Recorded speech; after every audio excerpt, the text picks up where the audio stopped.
नमस्कार, good morning, खुलुमबाई। पहले में आज उपस्थित हमारे मेहमान और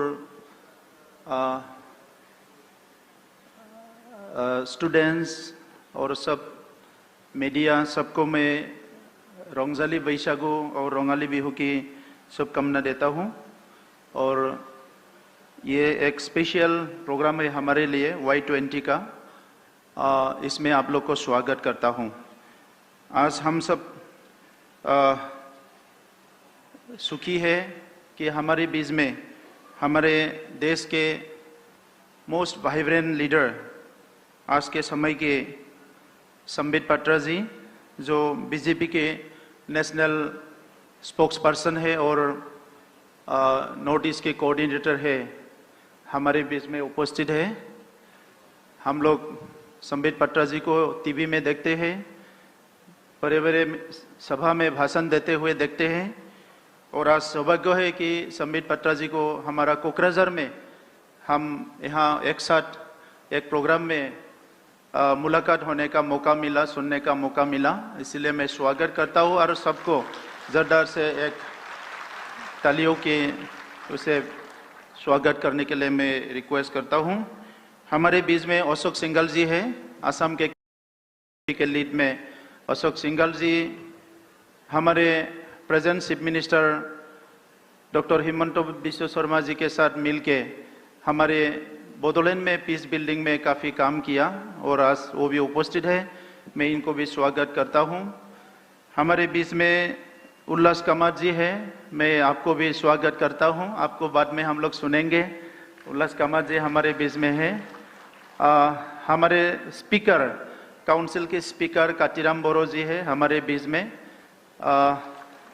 मैं हमारा ऑर्गेनाइजर्स को रिक्वेस्ट करता हूँ कि जो फेलिसिटेशन देना है उधर ही जाके हमारे सब ईएम और स्पीकर सबको स्वागत करने के लिए। हमारे बीच में मेरे कलीग ईएम्स है, एमएलए है, एमसीएलए है, हमारे ऑफिशियल्स है, बहुत सारे कॉलेज के हमारा प्रिंसिपल्स है और इंटेलेक्चुअल है, और students from Kokrajhar and outside of Kokrajhar, and some of the youth leaders are also present today. So I welcome all of you and I hope कि आप सब लोग इस जो टॉक सीरीज में आके आप लोग को बहुत कुछ सीखने को मिलेगा, सुनने को मिलेगा। और इसके साथ ही ये प्रोग्राम हमारे कोकराझार में मुमकिन हुआ because of Swapnil ji and Hirak ji. मैं दोनों को भी मैं धन्यवाद देता हूँ मेरी तरफ से। हमारा ये लोग यूथ लीडर्स हैं और हमारे बीच में बहुत सारे यूथ लीडर्स हैं, जो सब मिलके ये हमारा टॉक सीरीज को सफल किया। हम बाद में हमारे जो चीफ गेस्ट है की नोट जो देंगे उनसे सब बातें सुनेंगे। मैं ज़्यादा नहीं बोलना चाहूँगा कि आज देश एक अलग दिशा में जा रहा है, हम लोग सब लोग को देखने को मिला है। और इसीलिए आज के ये जो 2023 में G20 का प्रेसिडेंसी भारत को मिला है। हमारे सबके लोकप्रिय और most dynamic leader of the world Narendra Modi ji की नेतृत्व में हमारे भारत को G20 का प्रेसिडेंसी मिला है, और इसको इफेक्टिवली करके पूरा दुनिया को दिखाने के लिए और हमारे देश के लोगों को भी दुनिया में जो हो रहा है इससे जुड़ने के लिए प्रधानमंत्री जी के नेतृत्व में अलग अलग प्रोग्राम्स हुआ है पूरा देश भर में। और ये अलग अलग प्रोग्राम में से ये Y20 एक टॉक सीरीज यहाँ जो आयोजन किया है इफ्नी के नेतृत्व में, ये हमारे लिए बहुत एक इम्पोर्टेंट प्रोग्राम है। हम सब लोग जानते हैं कि जो यूथ है और यूथ को लेके ही हमारा प्रेजेंट और फ्यूचर का जो प्लानिंग है ये किया जाता है, और यूथ ही हम लोग का कैपिटल है, नेशनल कैपिटल। बहुत समय पे हम लोग सोचते हैं कि नेशनल कैपिटल बोलने से हमारा वेल्थ कैपिटल है, हमारा रिसोर्सेस है, बहुत सारे मिनरल्स है, लेकिन सबसे इम्पोर्टेंट जो रिसोर्स है ये ह्यूमन रिसोर्स है।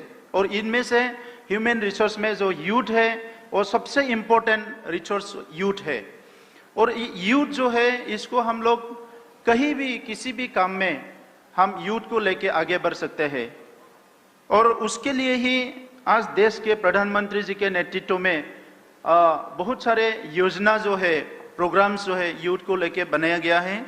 उसको लेके हम लोग आगे बढ़ने के लिए बहुत सारे कोशिश हमारे यहाँ किया गया है।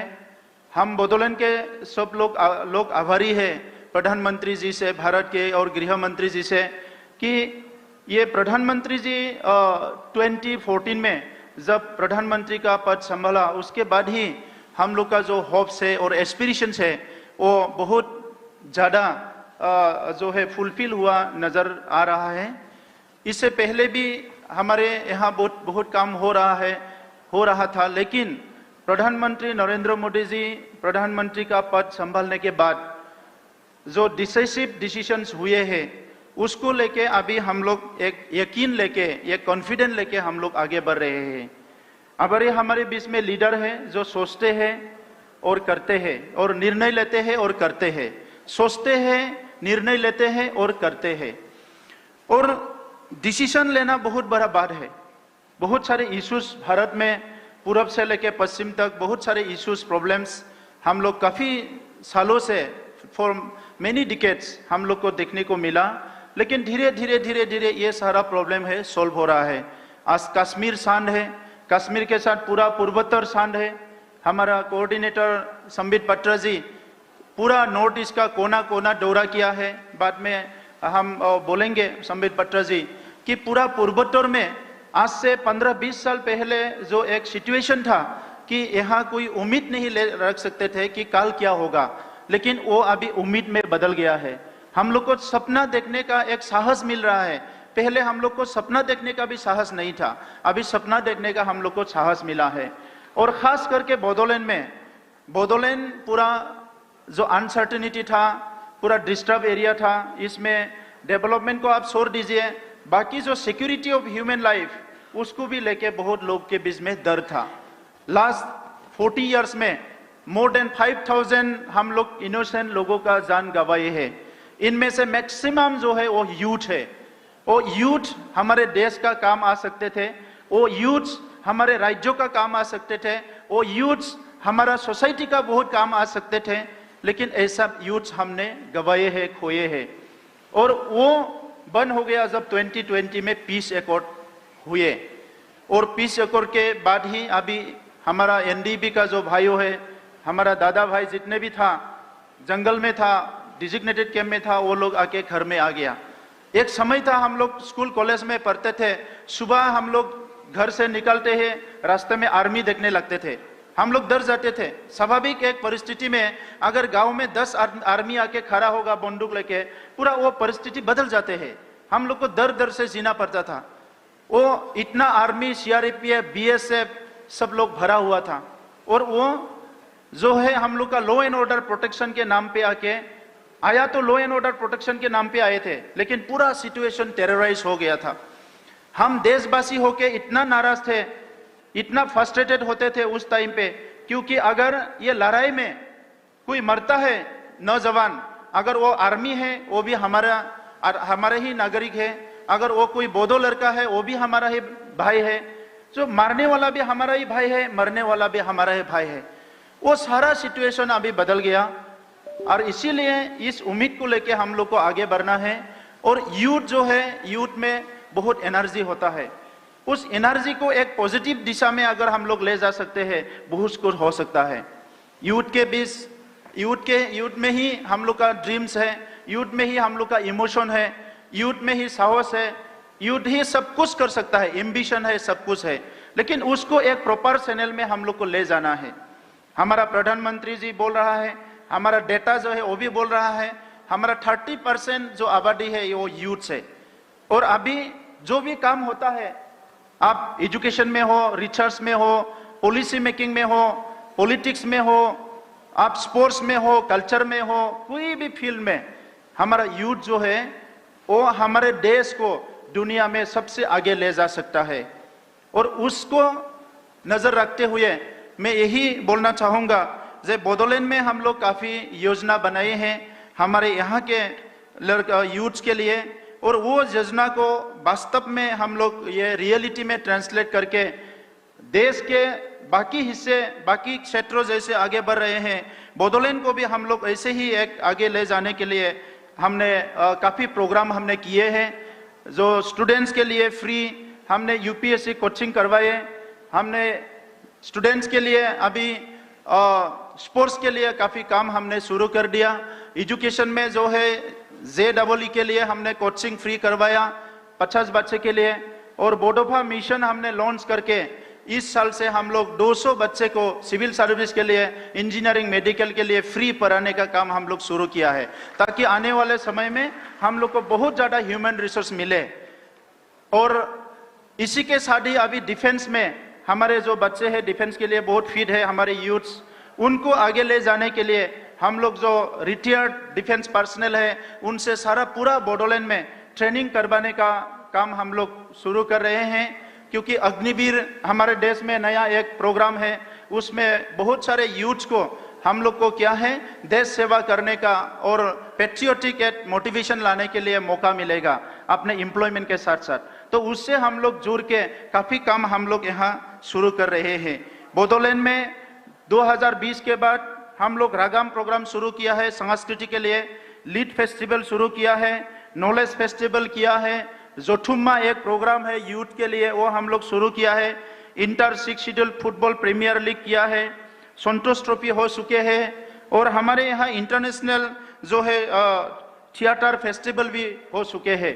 और आने वाले समय में एक प्रपोजल है, हमारे माननीय चीफ मिनिस्टर मुझे बोला है कि हम लोग जो दुरंतो कप भी इस साल हम लोग करने जा रहा है, जो एशिया के सबसे पुराना जो फुटबॉल इवेंट है डुरंट कप, उसको हम लोग इस साल होस्ट करने जा रहा है बोडोलैंड में जुलाई में।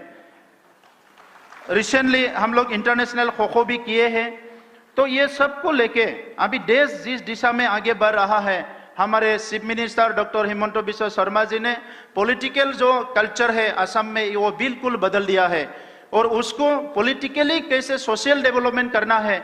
और पहले के ज़माने में पॉलिटिक्स बोले तो हम लोग सोचते थे ये रास्ता बनाते हैं, ब्रिज बनाते हैं, बिल्डिंग बनाते हैं, लेकिन उसके आगे जाके सोशल स्टेबिलिटी कैसे लाना है, ड्रग्स बंद करवा के, दारू का जो माहौल था उसको बंद करवा के, जो बाल्य विवाह था, अर्ली मैरिज होते थे उसको बंद करा के, बहुत सारे काम असम में अभी शुरू हो गया है। उससे हम लोग को बोडोलैंड को जुड़ना है, और इंडिया में जो जो अच्छा काम हो रहा है उससे हम लोग को जुड़ना है।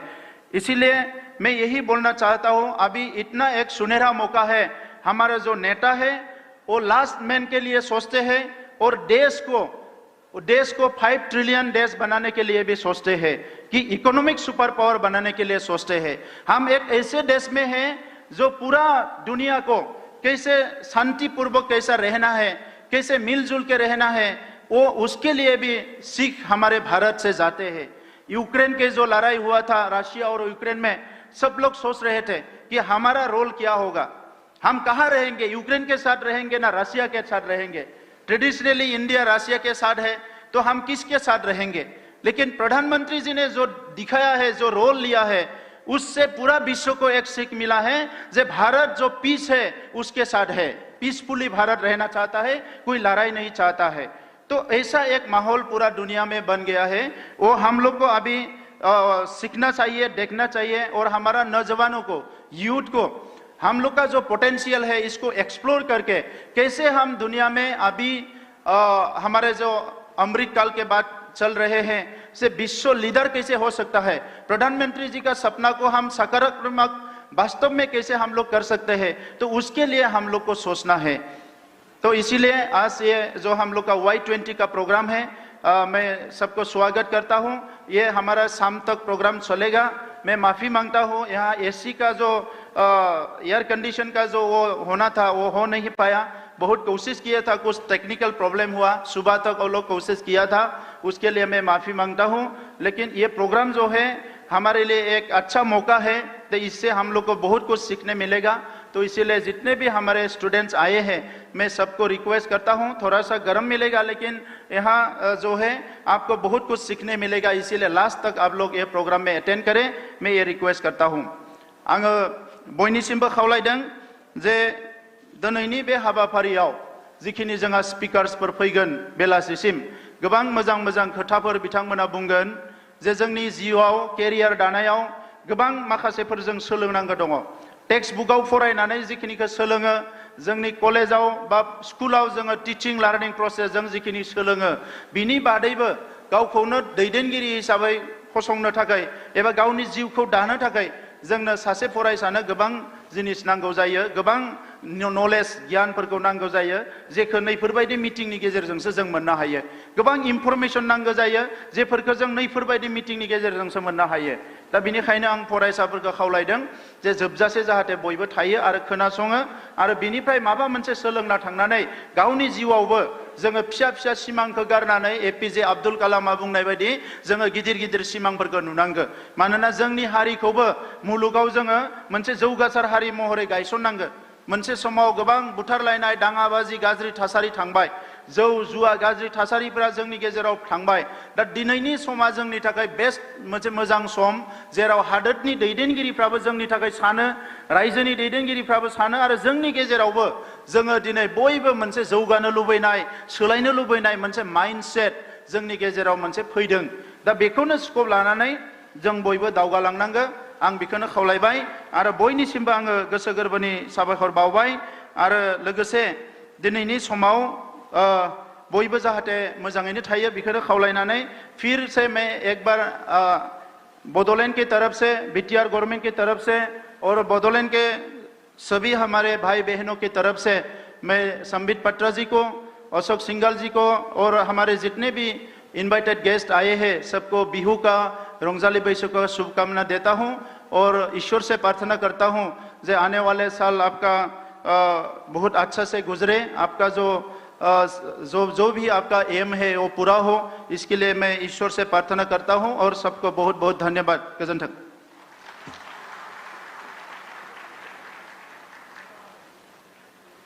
Thank you very much, sir, for your words of encouragement and inspiration.